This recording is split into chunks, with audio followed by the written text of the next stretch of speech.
Okay. Good evening, everyone.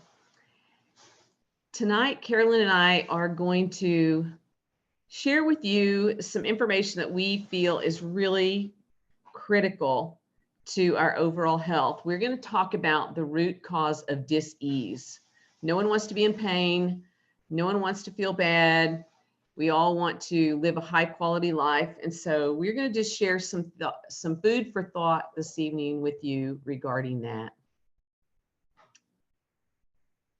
Carolyn is going to start us off talking about free radicals.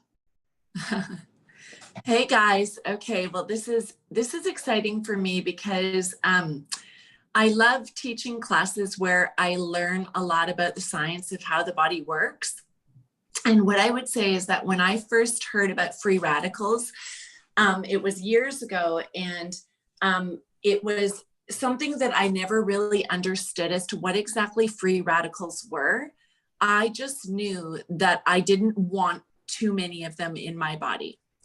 And I knew I wanted to take in order to combat an impressive security detail. His Seattle office is pretty much. But what?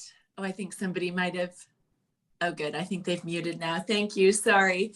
But what I learned is that free radicals are actually concerning when we have too many of them in our body and not enough antioxidants. So let's have a little look as to what free radicals are. So free radicals are oxygen-containing molecules with an uneven number of electrons. So that means they are not balanced out. And the uneven number allows them to easily react with other molecules. So this can be both in a positive way, when we need certain cellular functions to take place, when we're sick and we're fighting viruses or pathogens. But this can also be in a harmful way when we actually have an overabundance of free radicals and we don't have anything to combat them with.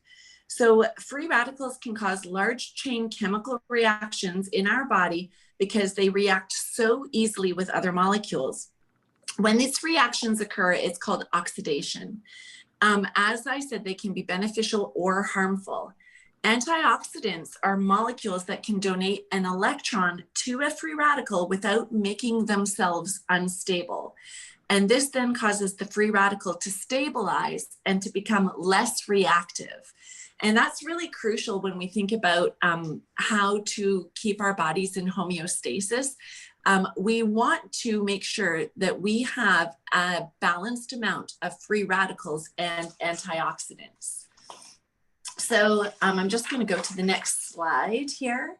So what causes free radicals to occur in the body? So free radicals are derived from either from normal essential metabolic processes in the human body, or from external sources such as exposure to X-rays, ozone, cigarette smoking, air pollutants, and other industrial chemicals. And as you can see in this little display here, it also talks about diet, fried foods, hydrogenated processed oils, foods low in antioxidants can actually create a system where we have too many free radicals scavenging the healthy cells in our body. So oxidative stress is an imbalance between those free radicals and the antioxidants. And free radicals are oxygen-containing molecules with that uneven number of electrons. So that means what happens is free radicals have an imbalanced level of electrons. So they go ahead and they actually steal other electrons. They're kind of like robbers, stealing other electrons from healthy cells in the body, from healthy molecules. And when that happens, they cause other molecules to become out of balance. So these reactions cause something called oxidative stress. Where we need antioxidants, where they come into play, is antioxidants are molecules that can actually donate an electron. They're kind of like superheroes, and they will actually donate an electron to a free radical to balance that free radical out and make them less unstable. And this way, the free radical does not need to actually rob healthy cells and molecules of other electrons. So that might sound a little bit strange, but I think there's a slide that's going to actually show a bit further down how that actually works. So as we talk about everything, we can see that there's a lot of things that affect our body. Everyone produces some free radicals naturally in their body through processes like exercise or inflammation. And this is normal, and it's part of the body's intricate balance of keeping itself healthy. But you can also be exposed to free radicals in your environment. And this is what we have to be aware of in our day-to-day lifestyles. Are we exposing ourselves to harmful free radicals and actually causing our body to fall out of homeostasis and therefore creating disease and inflammation? So some things to be aware of are certain pesticides and cleaners and toxins in our environment. Again, things like cigarette smoke, radiation that can be coming off of things like your microwaves, your cell phones, computers, electrical devices, things like UV light. And again, we always need to go back to diet. A diet that is high in sugar, fat, and also alcohol greatly can contribute to free radical production. And we need to keep the amount of free radicals in our body under check. So what is oxidative stress? Oxidative stress is when we have an imbalance of free radicals and antioxidants. That means we have more free radicals and not enough antioxidants to cause those free radicals to become stable. Remember, those antioxidants are actually going to be like the superheroes that donate an electron to a free radical so that it does not need to go about and scavenge other cells for electrons. Oxidation is a normal and necessary process that takes place in the body. But oxidative stress, on the other hand, occurs when that imbalance basically becomes out of control. And when that happens, free radicals actually can begin to do a lot of damage to our body's systems.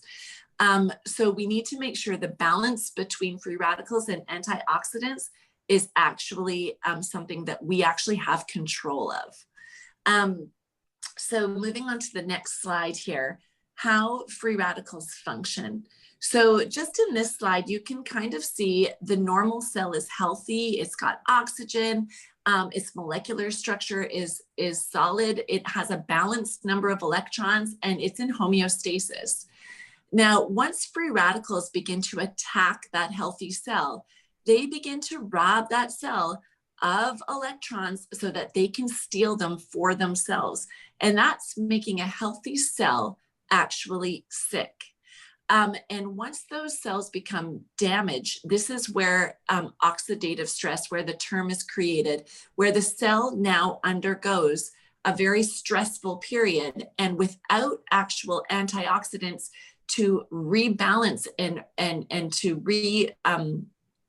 bring more electrons into that molecular structure, the cell actually can become so malformed and so lacking in oxygen that it is actually unable to do the job that it is required to do in the body. So just remember, all of the cells in our body, they have specific jobs.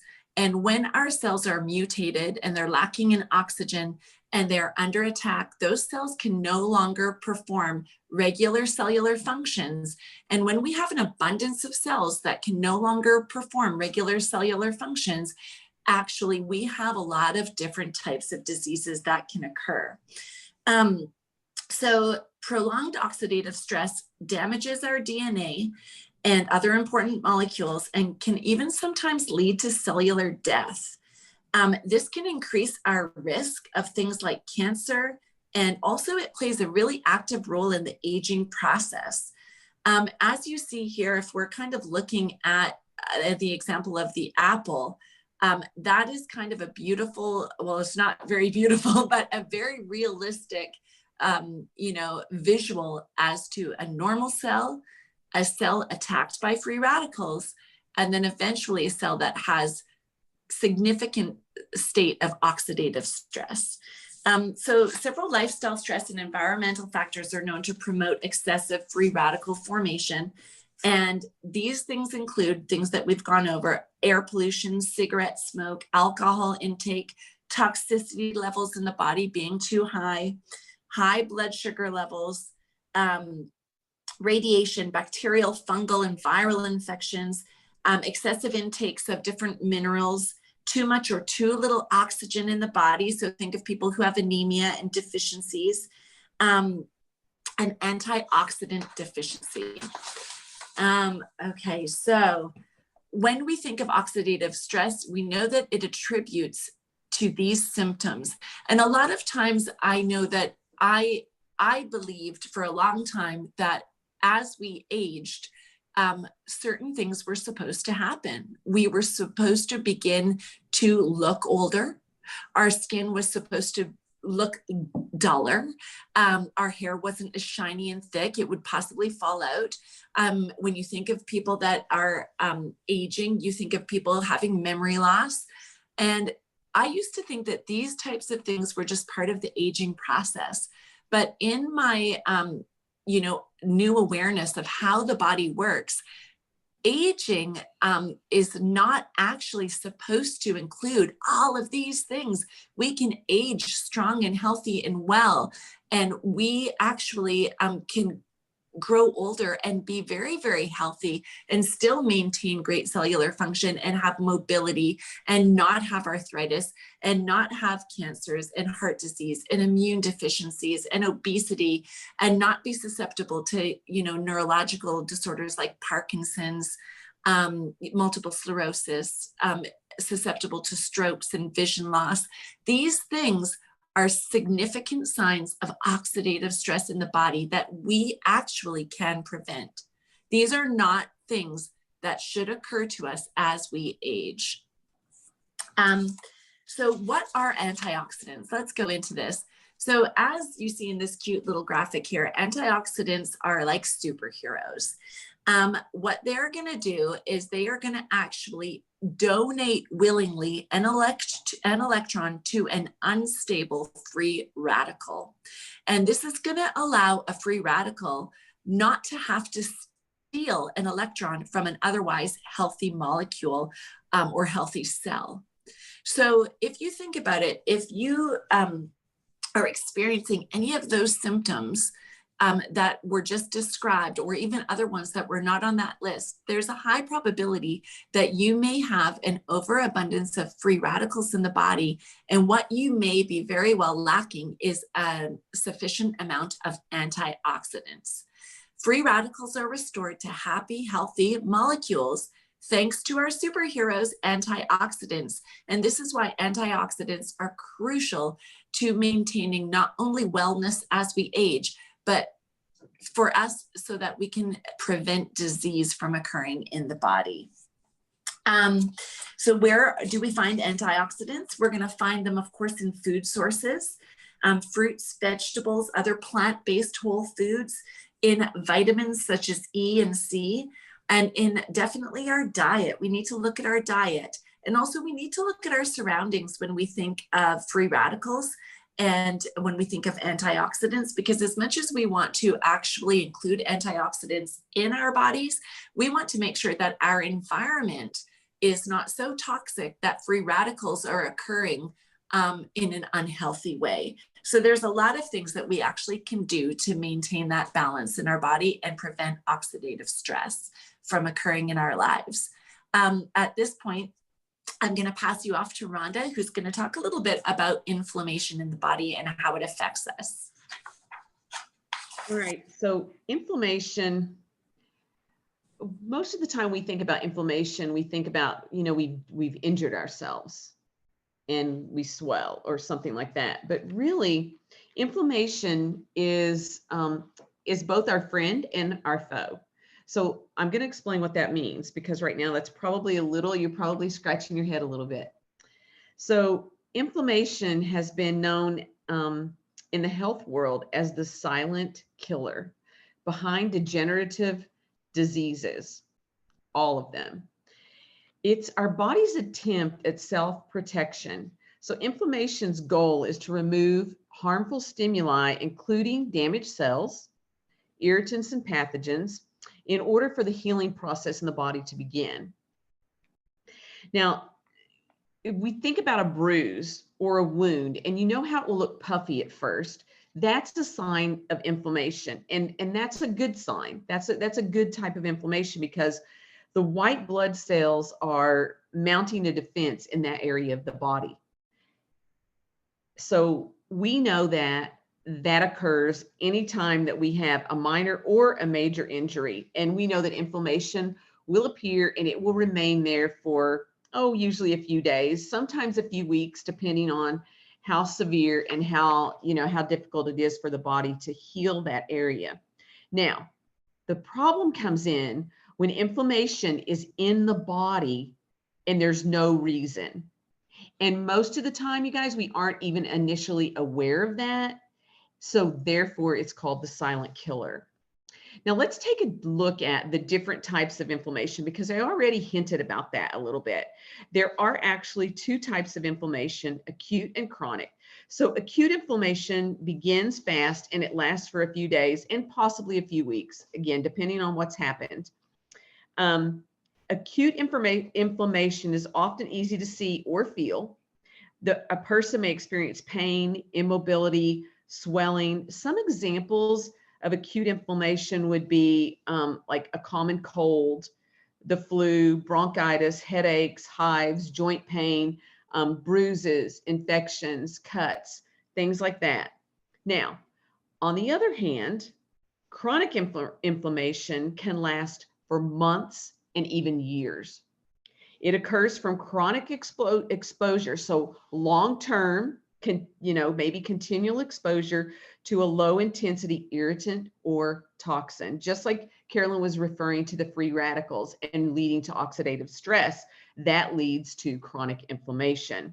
So it also may be an autoimmune response to an allergen. So basically, our body's immune system is permanently turned on and fighting against the inflammation, and that switch is never flipped off. So the problem is it doesn't clear anything up. The chemicals are just continuing to build up in the body, and they're sending these signals out to that area of inflammation. And eventually what happens is it breaks down healthy cells and healthy tissue. So that is obviously not what we want going on in the body. So it can seem harmless on a day-to-day basis, and we may not even notice it, and we may not think much about it until it begins to affect our way of life. So sometimes we may start having symptoms like bloating, brain fog, achy joints, persistent fatigue, pain, just for unknown reasons. And we may not even notice it until we have what we would call a flare. And you may personally have noticed that, where all of a sudden one day your knee just starts to ache. You didn't fall, you didn't sprain it, nothing happened, but whoo, I've got pain in my knee. And that's what we would call a flare of inflammation. Something's going on there internally, and it's not a result of an injury. So we can wait for that to pass, but a lot of the time,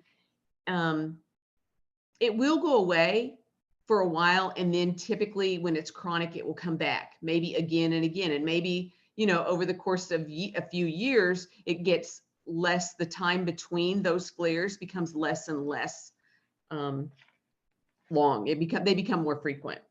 So sometimes, when that's occurring and there's no infection, the immune system begins to attack healthy cells and joints and arteries and organs and all of the different parts of the body. So at this point, our immune system is doing more harm than it's doing good. So we all know people who have been diagnosed with autoimmune disorders, right? So we don't want to ignore those early warning signs, such as fatigue. If we know we've been exposed to a lot of pollutants, a lot of toxicity, we need to take action immediately and not wait until, maybe we have symptoms, because the longer we ignore them, the more damage is occurring. Eventually, if we continue to ignore those symptoms and we continue to expose ourselves to the sources of that toxicity, we can develop things like heart disease, obesity, diabetes, dementia, and even cancer.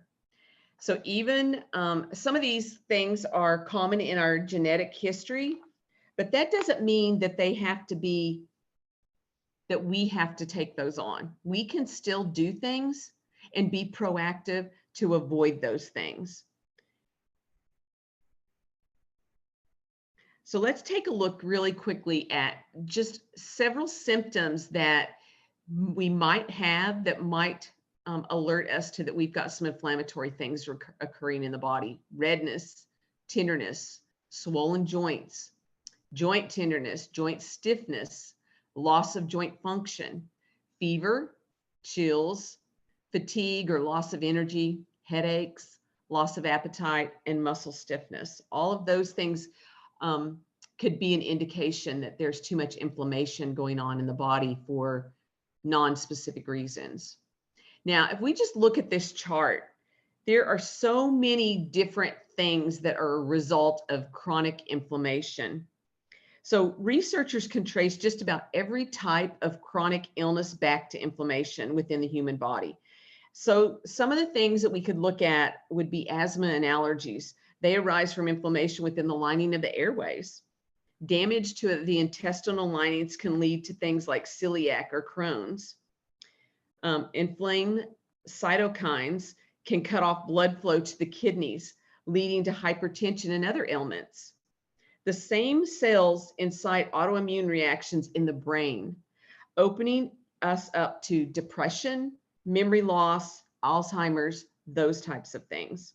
Now, stress on the internal organs will prompt rashes, eczema, acne, even wrinkles. Those can all be a result of inflammation.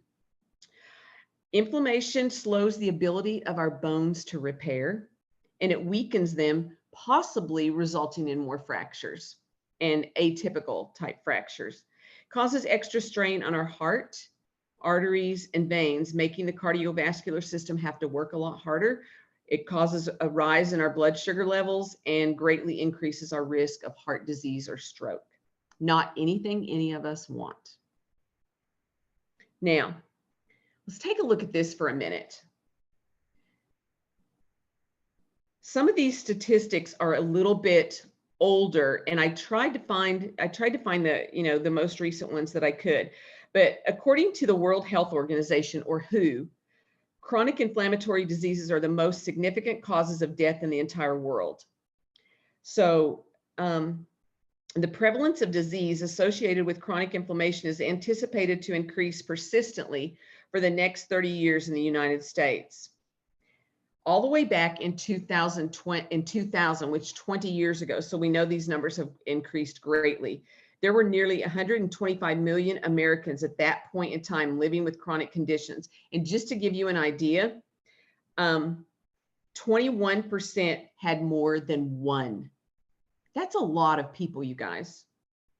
In 2014, nearly 60% of Americans had at least one chronic condition, and 42% had more than that.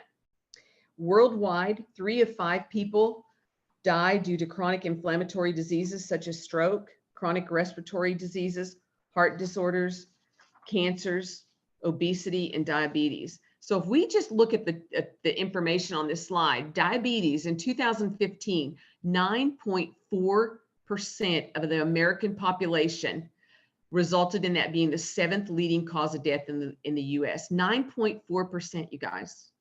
That's crazy. For something that we can prevent. Cardiovascular disease, heart attack, 33% of US deaths in 2017 were a result of cardiovascular disease, 5% from strokes. Arthritis and joint disease, 20% of the population, 20%. Allergies, do you know that as the 6th leading cause of chronic disease in the United States? Allergies. COPD, the 3rd leading cause of death in the United States. These are things that we can do something about. Huh. Anybody recognized any of these? So the standard American diet is sad. It is very sad. So really, the role of our diet, our diet is one of the most powerful tools right at our fingertips. We control what we eat. So certain foods will soothe our body's urge to fire up inappropriate immune reactions, while others will turn on the afterburners. So it's our decision. What do we want to do? What choices do we want to make for what goes into our mouth? So if we load up on anti-inflammatory foods, we increase our odds of avoiding these types of diseases that disrail our health.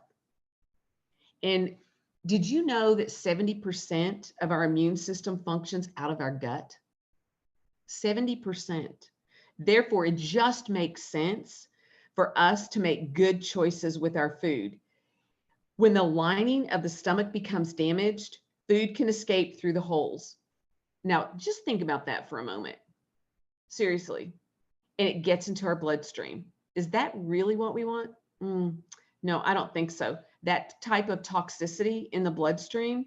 So what happens when we have what is known as leaky gut, it can lead to all kinds of food sensitivities. So if you know someone that is allergic to a lot of things, here you go. So we need to really pay attention to our diet. So this type of thing can show up as fatigue, migraines, blemishes, achy joints, all these things just slowing you down and impeding your ability to live life at the fullest. So I can't say strongly enough to please pay attention to what you're eating. So we want to avoid some of the things that are on the really naughty list are simple carbs like white flour, rice, potatoes, and pasta. Anything that contains refined sugar or high fructose corn syrup, foods with trans fats, things that are deep fried and packaged, processed meats and farm-raised fish, highly processed oils such as corn, canola, sunflower, and peanut, artificial sweeteners. You guys, they're in everything. Read the labels. We have to become good label readers. Monosodium glutamate or other preservatives. If you look at something that you're buying at the store to eat and the list of ingredients is long and it's got words that you can't even pronounce, put it back on the shelf. Do not allow that into your home. Think about the foods that are exposed to chemicals such as pesticides and things like that. So even when we are growing things ourselves, if we're using pesticides on our veggies, we are defeating the purpose. We're really that, because there's no way to get all of that off, you guys. So not to be all doom and gloom, what can we do? The point of this teaching tonight is that we can take back control. We are not helpless. We are not doomed. So exercise, get the body to moving, get enough sleep, avoid alcohol, avoiding tobacco, manage your stress, manage our weight, have a healthy diet, avoid all harmful chemicals that are in any way, shape, or form you can control, consume adequate enough antioxidants, and maintain a proper pH balance within your system.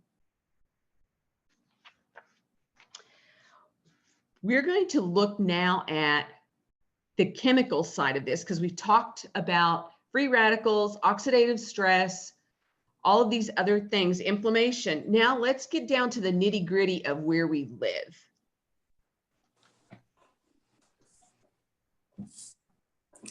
Thanks, Rhonda. I think I'm beginning on this slide, or I am, right? Okay, so that was great information about inflammation. And it's so important to realize that a lot of the times when we hear that somebody we know is sick and they relate it to a genetic disposition that, well, I have, I have this type of cancer, but my mom had this type of cancer, or I have high blood sugar and diabetes, but my dad had high blood sugar and diabetes. There are so many moments where we are, as a society, trained to think that a lot of times our bodies have, basically programmed deficiencies or an inability to work properly because of our genetic coding. And simply put, there's been a massive neglect at looking at our environment, because how do we grow ourselves up? Often the way that our parents raised us. We might use the same cleaning products. We might use the same soaps. We might use the same, cooking styles, the same, we buy the same furniture that our mom used. Things that we actually forget to look at is that our environment greatly controls the health of our bodies. And do you know what's in the products that you use every day? There's a lot of greenwashing going on at the moment, where when you go in the grocery store and you go to buy your day-to-day cleaning products and your bath soaps and your shampoos and your conditioner, it's very easy to be tricked by consumer marketing to think that the things that you're buying actually have a low amount of chemicals or even none at all. And when you begin to analyze the ingredients on the products that you're using, when I began to do that, I felt shocked at the amount of chemicals that I was actually using every single day in my day-to-day life, and using around my children and around my pets and with my husband. And we began to feel like, wow, we are literally making ourselves sick by the environment that is around us. And we need to know what's in our products and what ingredients are. A lot of ingredients we couldn't even pronounce, and what alternatives that we could have to those products if those products were toxic to us. So I encourage you to become an informed consumer and start to read the labels of everything you use in your house. And if it has a danger sign on it or a poison symbol, or for example, even when you use your toothpaste and it says do not swallow, that might be a red flag to you to say, hey, this is not safe for my body, and I have a choice, and I don't have to use this. And remember, it's not the first product you have, it's multiple uses of the same products. And we'll talk a little bit later about that in bioaccumulation. Go ahead, Rhonda, to the next slide. Okay, so why do we want to be chemical free? Chemicals have the ability to disrupt everything in our body, from our immune system to the endocrine system. They can be embedded in tissues and organs, and they can be there for years and years and years. And as they float through the bloodstream, they can destroy red blood cells and make the white blood cells work overtime combating those foreign invaders. Chemicals are everywhere in our world. We cannot get away from them, but we can control what we bring into our homes and what we put on our bodies and in our bodies. So think about the air, water, food, everything that we're using in our workspace that's in our homes, things like carpet, furniture, building materials. Do you know they off gas? And those are harmful. Those chemicals are harmful to us. Personal care products like Carolyn was talking about, soaps, bath gels, hair care products, skin care, toothpaste, all the cleaners and the laundry soaps, things like that we're using, even over-the-counter products that are synthetic, and prescription medications that are synthetic. And the body goes, what do we do with this?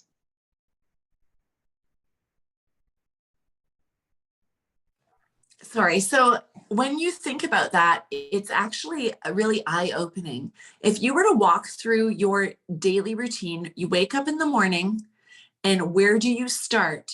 The average person, especially the average female, uses literally dozens of different chemicals on her body before she even walks out the door to go to work and continue the rest of her day.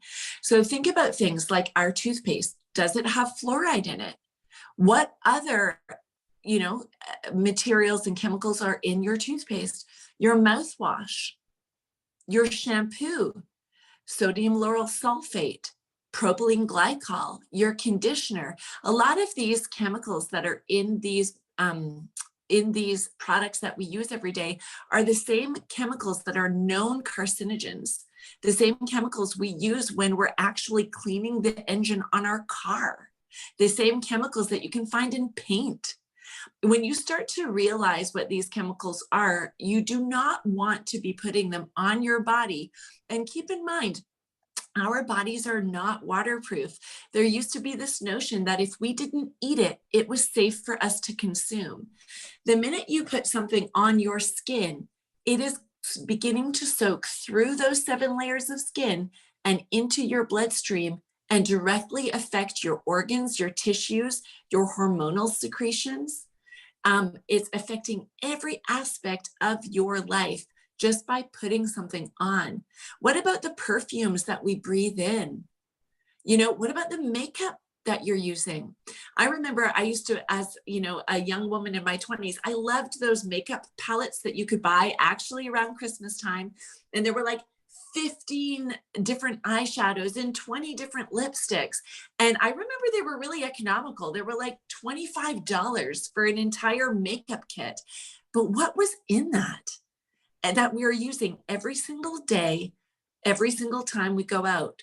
So we have to become aware of everything that we're using, and we have to realize how toxic those things are to our body. If we can breathe it in, we're consuming it internally. If we put it on topically, we're consuming it internally. If we walk on it with our feet and we mop our floors with it, we're consuming it internally. So we need to change the way we're thinking, and we need to begin to analyze and scrutinize what we're using every single day so that we can protect our bodies from further toxicity. Because when you think of your body as a cup, you have a toxic load, and your body can handle large amounts of toxicity to a point. But as soon as that cup gets too full and your toxicity load runs over, you can go literally overnight from feeling fairly well. Now, maybe you think you feel well, but you're used to having allergies and you always feel tired and you have frequent headaches, but you've just got used to living with them. And for some reason, you always catch colds, but you still feel like you're pretty healthy. And overnight, when that toxicity load becomes too big and too heavy, you can all of a sudden have a complete physical health condition and a physical breakdown. And then people say, well, I don't know what happened to her. She ate salads. She walked 5 kilometers every day, but yet is your environment making you sick over years and years and years? And all of a sudden, the body can't handle the toxic load anymore. So did you know that it just takes 26 seconds for what we breathe or what we touch to get into our body? 26 seconds. So as Carolyn was saying, we don't have to ingest something through the digestive tract to actually ingest it for it to get into our body. Everything that we apply to the body goes in and it's ingested. If we're inhaling it, it's ingested. So there are a lot of aromas, of smells that we detect, and we know that we're ingesting it. But what about the things that that don't have an aroma? All the chemicals, things that are sprayed, things like that, in different stores and places where we work. All of those things make a difference. When we look at the statistics, that 51% of women with breast cancer surveyed said that they had used commercial chemical cleaners. That's cleaners that we go pick up at any store in their homes. And when there are toxins found in tumors that are removed from people's bodies, it's frightening to me. These chemicals disrupt the endocrine system faster than anything else we can do, you guys. So a lot of cancers are believed now to be a result of chemical exposure. So I want you to look in your kitchen cabinet, look in your bathroom cabinet, look in the garage, look everywhere in your house where you've got stuff, and take a look and say, is this something I really want to be putting on my skin, or I want to be smelling it.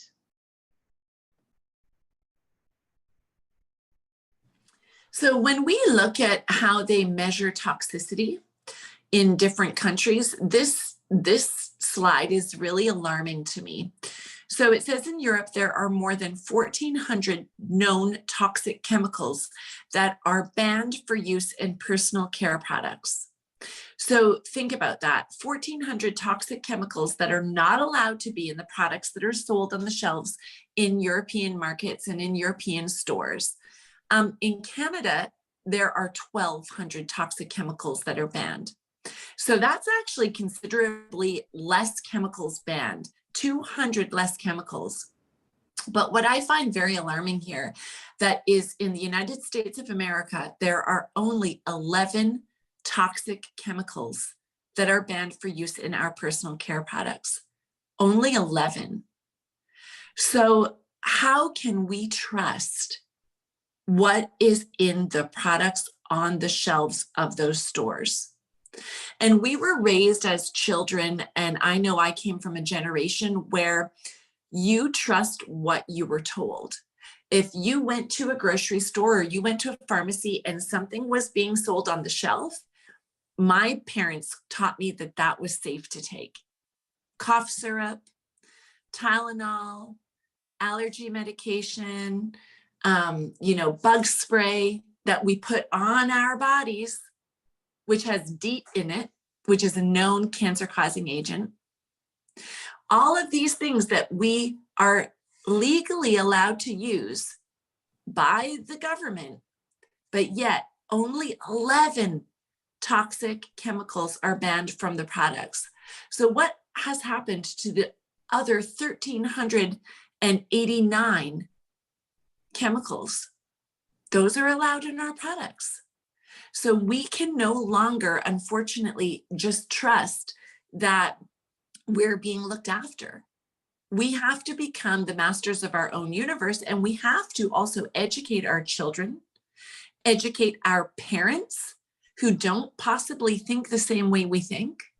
And we have to literally protect ourselves and our families from the huge amount of toxic load that is being exposed in our daily lives and put on us on a daily basis. The American Cancer Society now says that only 5 to 10% of all cancers are caused from gene defects. So in other words, 90 to 95% of cancers are environmental. That means that we can change that, you guys. That's good news. We can change that. So there's definitely something that we can do. Chemicals in our environment also contribute to things like kidney damage and memory loss, which we hear more and more people having Alzheimer's and dementia and things like that, right? We know people who have that, so debilitating. The National Institute of Health says that 75% of cancers are, and remember, this American Cancer Society says 90 to 95. The National Health Institute says over 75% of cancers are results of environmental factors. So even if you take that lower number, that's still good news that we can make a change, you guys. We can do something about it. So we want to make sure that we're doing everything we can within our homes to protect ourselves and our families and not be altering our DNA, not be changing the cells. And when I say that, remember the slides that Carolyn showed you earlier about the healthy cells to the cells with oxidation.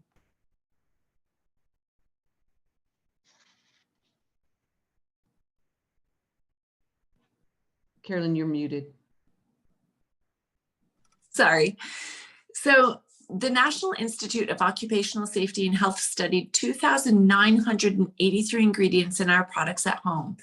And out of that found 884 toxic ingredients. So if we begin to break that down, we can look at it and say 314 of them caused biological mutations in our bodies.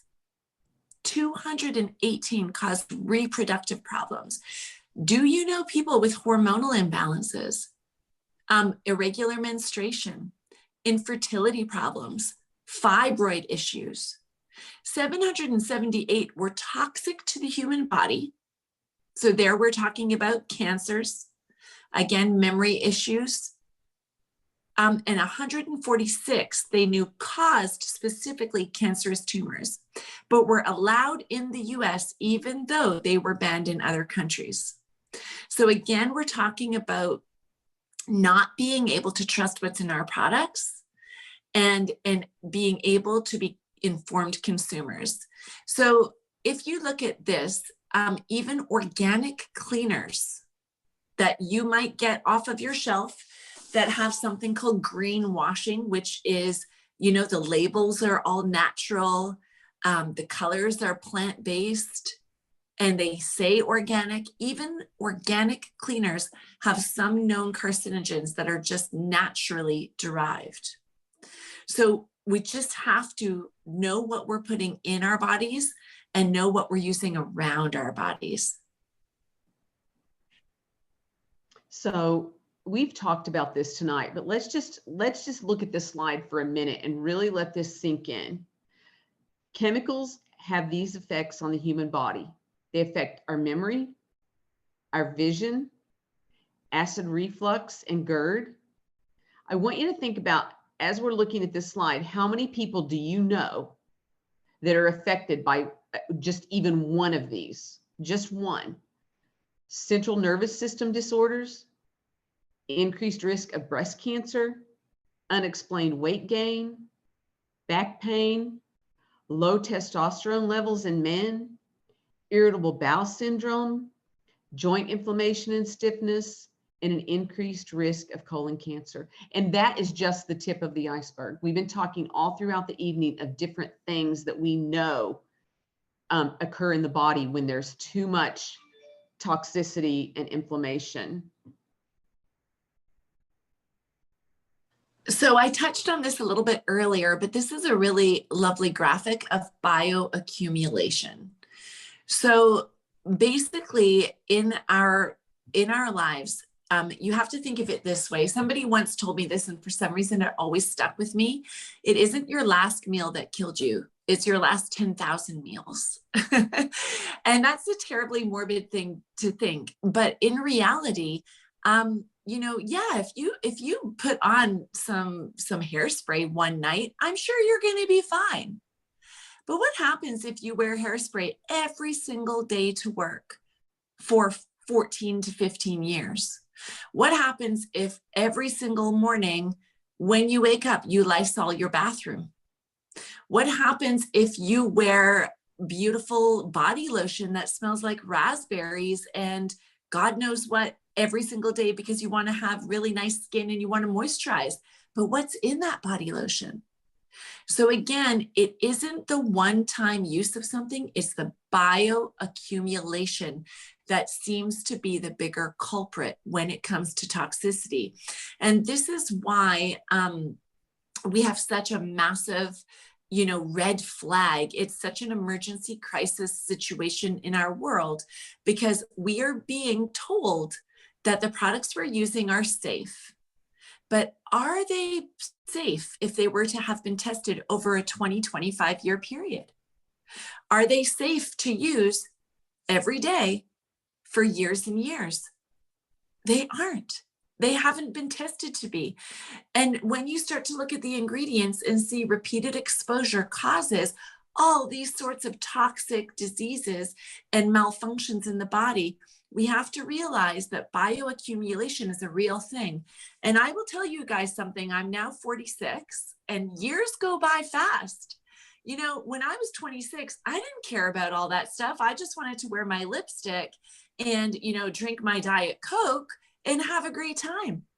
But those 20 years went by super quick. And in my mind, I'm now wanting to be in the best health of my life.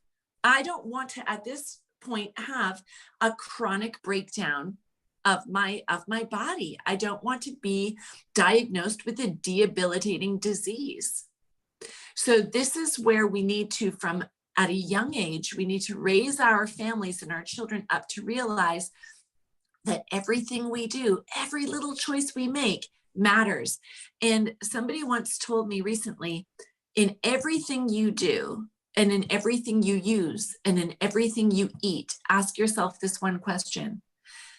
Is this action, is this product, or is this meal making me healthier? Or is it making me unhealthier? And if you start to ask yourself that question before you make your daily choices, I guarantee you, you will begin to change your lifestyle, because nobody wants to intentionally make themselves sick. We have too many great things to do in our lives, and illness affects everybody.